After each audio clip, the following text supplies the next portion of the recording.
For a long time, fans thought Janice Joplin and Jim Morrison were the wild twins of the 60s. They seemed so crazy that if they worked together, it could have rocked the whole world.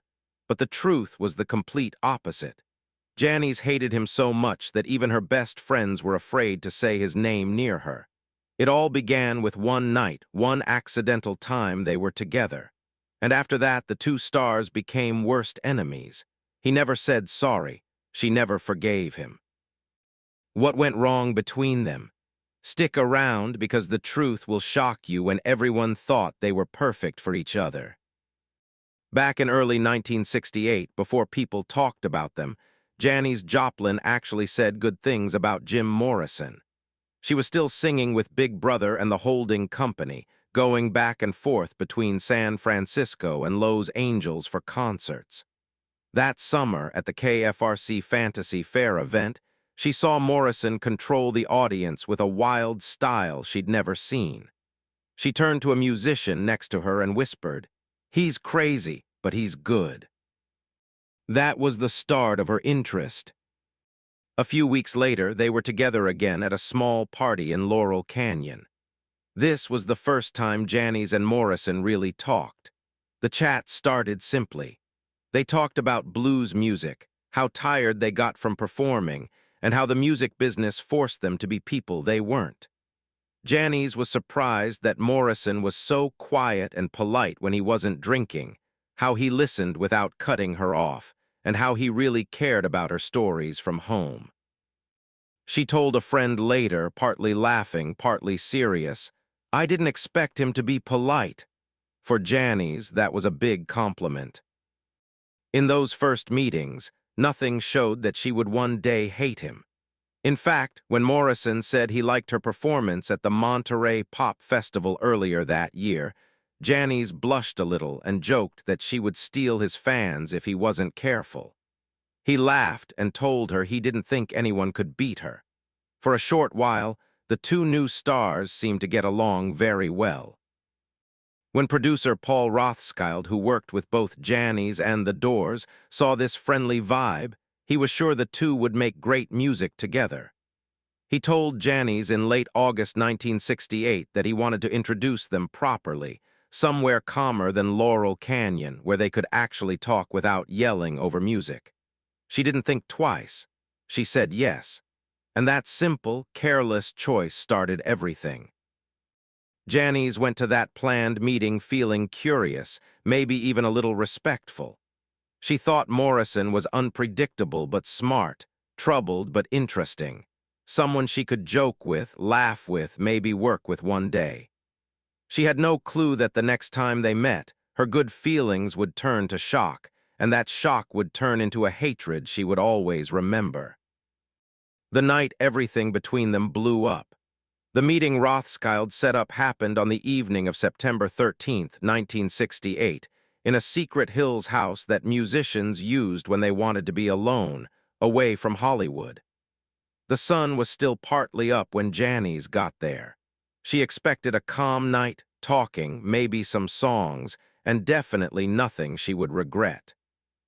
The mood was peaceful. Jim Morrison stood near the back door, leaning on a post with a glass of wine he wasn't drinking. Janice saw this right away. She even joked with him about being so well-behaved. Morrison gave a little smile, raised the glass, and said he was saving his wild side for later.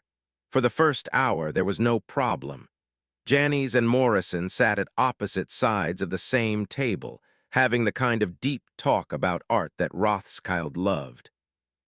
They talked about blues music, why Janice loved Bessie Smith, and why Morrison felt stuck by the Lizard King, image his fans gave him. It felt real, honest, and human. Then everything changed. As the room got noisier, Morrison switched from wine to bourbon, and his attitude changed super fast.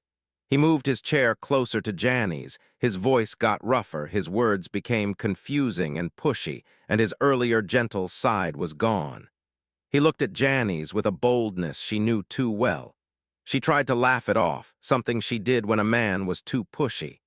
She joked that she needed air and got up to walk to the sliding door. Morrison followed her. his shadow stretching across the floor as he moved. Morrison cornered her near the back porch, standing between her and the way out. He leaned in, talking right into her ear, saying she should act as wild as him. Janice didn't answer.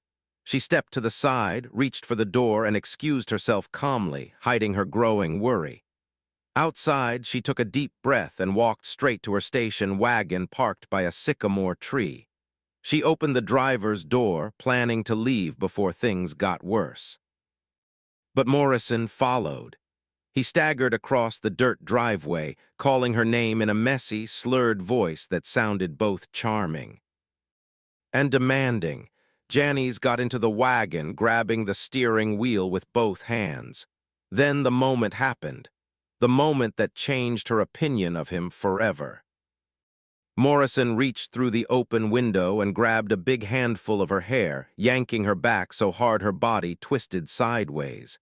The sound she made wasn't fear, it was shock. Pure shock that anyone, especially someone she respected just hours before, would touch her like that. Her reaction was instant. Janice's hand shot toward a bottle sitting on the passenger seat next to her. She swung it with perfect aim, without even thinking. The glass smashed against Morrison's temple, and he fell to the dirt in a sudden collapse. Morrison lay there, dazed, his eyes half open and confused. Blood dripped down his eyebrow, mixing with spilled alcohol and dust. Janice didn't wait to see what anyone would do. She slammed the door shut, started the engine, and drove away so fast her tires left marks in the gravel. In the quiet that followed, people who saw it couldn't believe what happened. Not because Janice fought back, but because Morrison's attack showed a side of him that even famous stories hardly ever told. That night didn't just start a fight. It held the truth that made her hate him forever. Janice thought the bad dream was over when she raced away from that Hidden Hills house. But the real surprise came the very next morning. While Janice spent the day upset and angry, trying to understand Morrison's violence, he walked into the Doors' practice studio on Santa Monica Boulevard.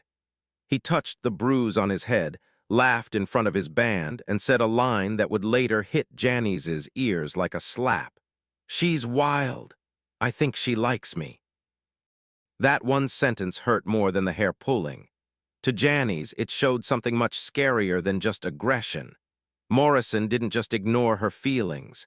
He made up a whole new story in his head where he was the victim, the charming guy, or the hero. She knew men like that from where she grew up. Men who could turn a woman's fear into their own fun story. Men who thought fighting back made the tale better. Her hatred started right there. Over the next week, the story changed. At a recording studio on La Cienega, someone mentioned that Morrison was telling people Janice lost control because she was too excited. Another musician told a different version. She broke the bottle because she couldn't handle the spark between them. Every time the story was told, it made Janice look hysterical or love-struck. Morrison had stolen the truth of that night and twisted it into a fun joke. And the worst part happened at the Scene nightclub in New York later that year. Janice walked in with some friends after a show at the Fillmore East, only to hear Morrison loudly telling the bottle story to a group of people who were half laughing, half confused. He acted it out like it was a funny comedy bit. When he saw her across the room, he raised his drink toward her and smirked.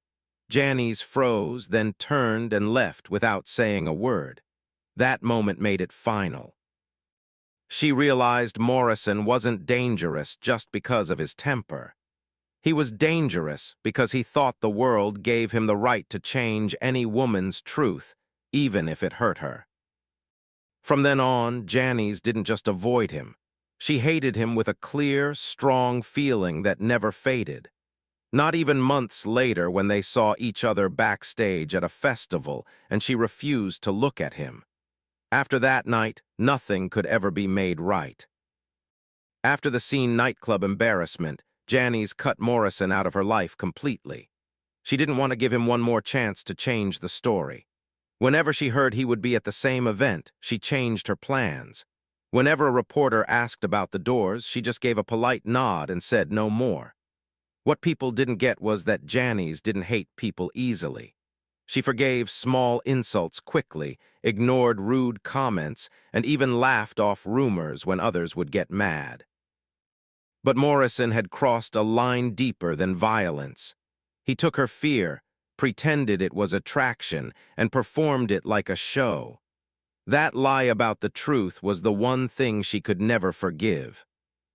Strangely, both kept getting more famous in the months that followed, passing by each other like nothing happened. At the Texas International Pop Festival in 1969, Morrison showed up backstage right before Janice. Someone said they should say hello like old friends, but she just walked past him, eyes straight ahead, face showing nothing. That silent ignore was stronger than any argument. There was never a make-up, no apology, no last talk. When Janice died in October 1970, Morrison was said to be shocked and quiet. But even then, he never fixed the stories he had spread, never admitted what really happened. 9 months later, he was gone too, leaving behind legends, music, and a fight stuck forever in unfinished anger. Now that the truth behind their fight is Finn.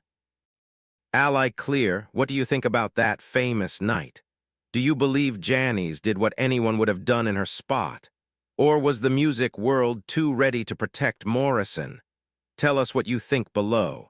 Hit the like button and subscribe for more secret stories the music world tried to hide.